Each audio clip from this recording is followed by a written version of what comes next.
ado khwai first akhoi Bayleaf ritual to matam da kamai to gada ge hai kan se suppose akhoi na paisa gi nen haira se ne ko paisa se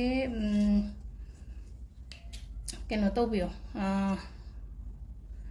sida hai tare ko infinity gi symbol hai tare ko 88 ngarang aina ha petang share to grena ko 88 se smaina mu hai de kitang paithara kan da hai de infinity ki sign oidra adu duna smaina infinity ki keno sida ma se final ekpirena ko aduga side amadana hai tare ko hoigi number ireseba angel numbers hai tare ko koina hana sinabado 5207418808 ko chi ubi ko mayam ai amuk chinna dum haira ge ko 5207418808 aduga apamba amount to sida ireseba samna harbada apamba amount ama hai tare ko somna iningba amount to irese sida haidi 10 lakhs oigera 20 lakhs oigera haidi aina aingonda lakadaba pesa do hai tare lakadaba hai tare gati ngasai gi haidi crore gi dream do khuna toba ya roina haidi normal common man amana dia ado haidi e lakh manga ama tara ama e si se phangpham laiye natraga haidi lakh kaino lakh pagi we laiye hairaga di ko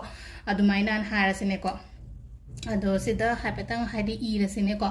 50 ena irase ko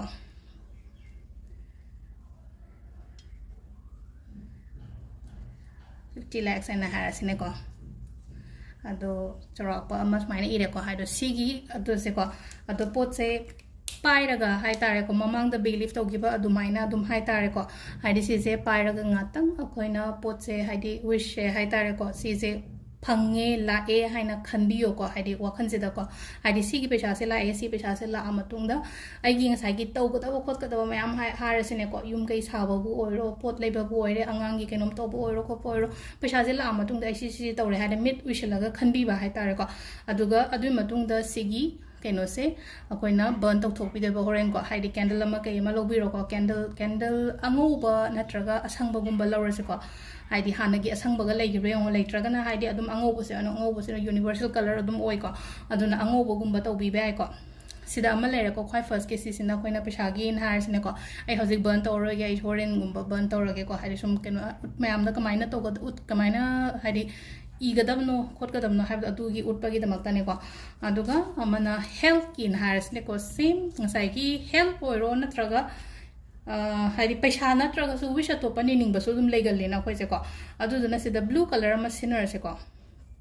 blue color ama seasonaraga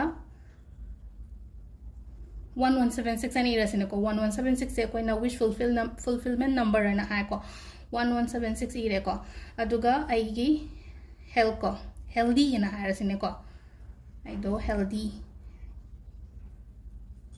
aido hakchang yam phare ko le haina hai tar ko ado singa sai chamana na dum ngatang khanbi raga ko haidi aigi na bu khot pasugum mayam se loina phare hole haina adumaina tawbiraga ko haidi aina aigi parents ki to tamak to bibi ai ko haidi aina husband gi tamak to bibi ai haidi sigi haidi health ki ki manifestation to biba se ko ado sina blue color scenery ko ahamba gi duna ina green scenery ko aduga relationship kya rasine ko relationship ki jo chap manana amuka hai tare ko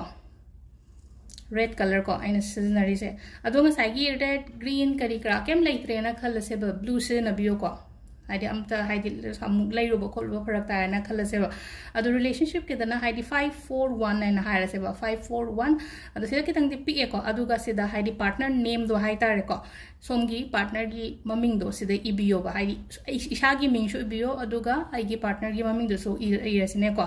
haidi sida akoina a sina aigi ming ne na khalase ko aduga plus b ko haidi b sina aigi partner gi maming ne na khalase nai toroga sisima leire ko akoina tawba ya ba se ko Bayleaf ritual